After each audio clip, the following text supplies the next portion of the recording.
tras el mito de la conquista de México. Parte 11.1.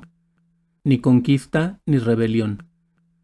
Entre los estudiosos, y tal vez entre el público en general, no existe un consenso sobre quiénes fueron los héroes y quiénes los villanos en lo que nuestros maestros nos enseñaron acerca de la conquista de México. Incluso, muchos nos preguntamos qué fue lo que realmente pasó. Para algunos, no se debe usar el término de conquista, ya que otorga legitimidad a un acontecimiento que no debe tenerla, pues se trató de una victoria de los españoles conseguida con base en actos barbáricos y violentos.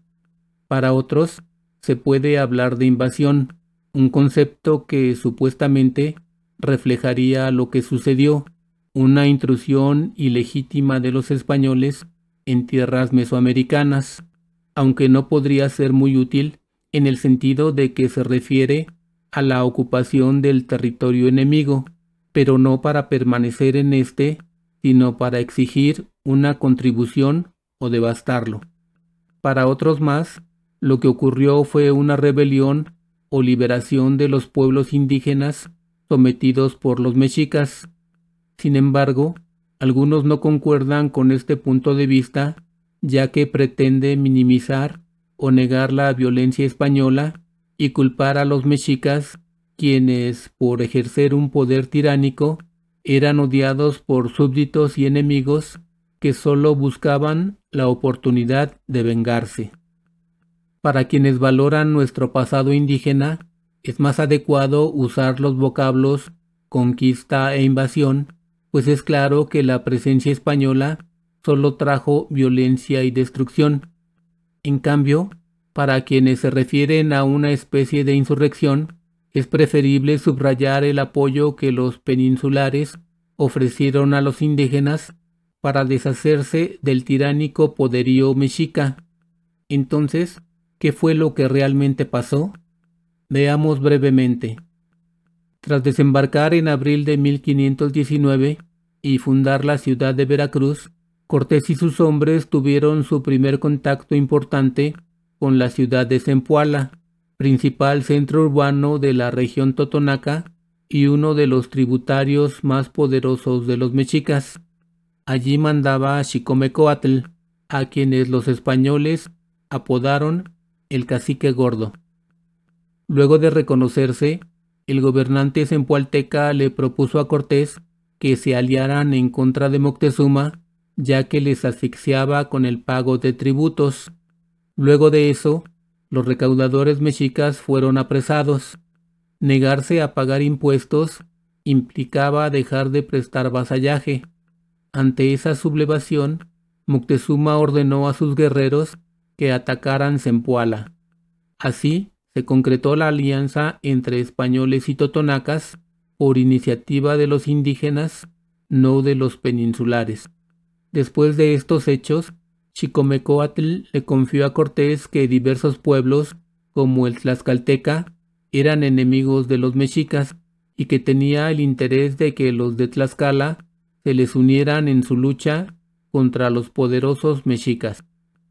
Los ejércitos de la coalición totonaca española llegaron a Tlaxcala en septiembre de 1519.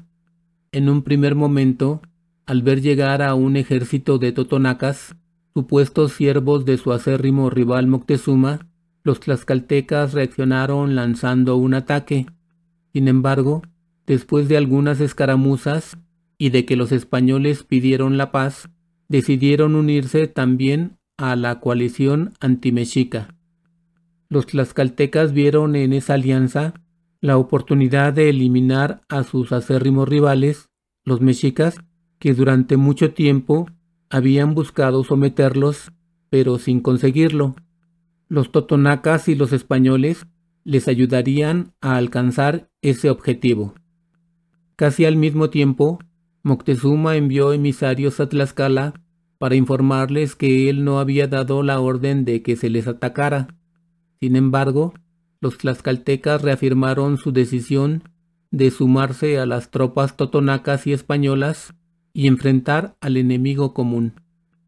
A pesar de todos sus esfuerzos, Moctezuma no pudo impedir que la Alianza Indígena Española llegara a la ciudad de México Tenochtitlán en noviembre de 1519.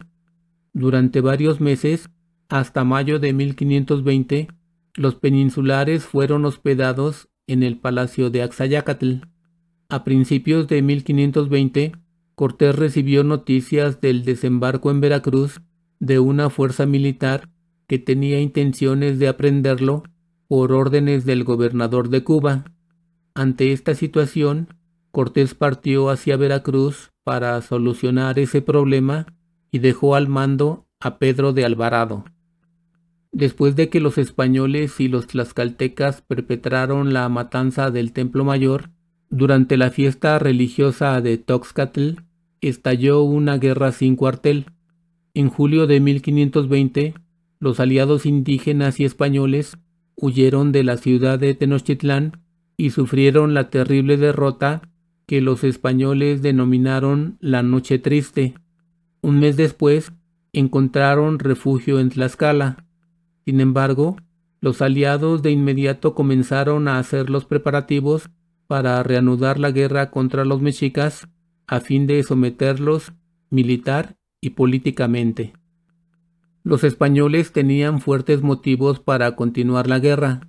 Habían desobedecido al gobernador de Cuba y su redención dependía de obtener una victoria tan clara que les ganara el favor del rey. Además, su ambición les obligaba a recuperar las riquezas que habían obtenido durante su estancia pacífica en México Tenochtitlán y que perdieron durante la huida de la Noche Triste. A partir de estos hechos, narrados tendenciosamente por Cortés en la segunda carta de relación, fechada en octubre de 1520, el capitán español construyó el mito de la conquista de México.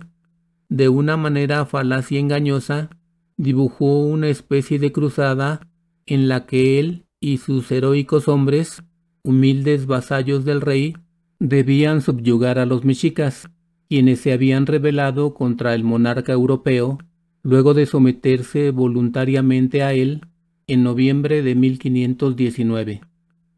Más adelante veremos, con más detalle, cómo los estudiosos señalan que es un mito el que Moctezuma haya aceptado convertirse en vasallo del rey de España al recibir a Cortés luego de su llegada a la gran ciudad de Tenochtitlán.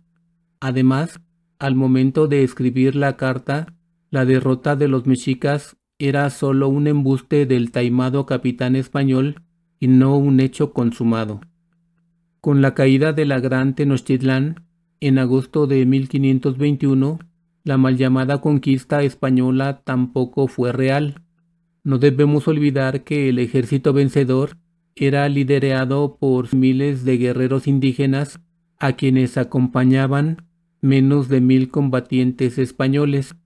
Tampoco podemos creer que la derrota de los mexicas significó, de manera instantánea y definitiva, la imposición del dominio peninsular en toda Mesoamérica.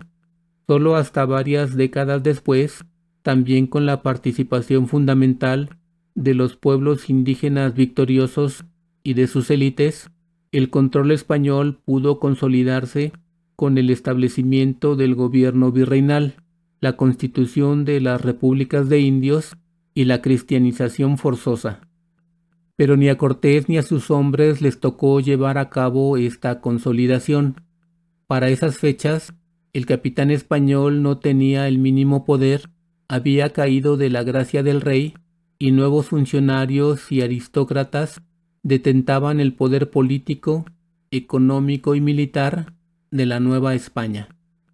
Es más, el mito que nos han inculcado en la escuela de que la conquista española fue una victoria absoluta y definitiva de unos cuantos soldados peninsulares y su valiente, astuto y genial capitán que derrotaron al poderoso imperio azteca con el apoyo, siempre secundario, de algunos pueblos indígenas, fue inventado en el siglo XVIII y rescatado y recreado en el México independiente.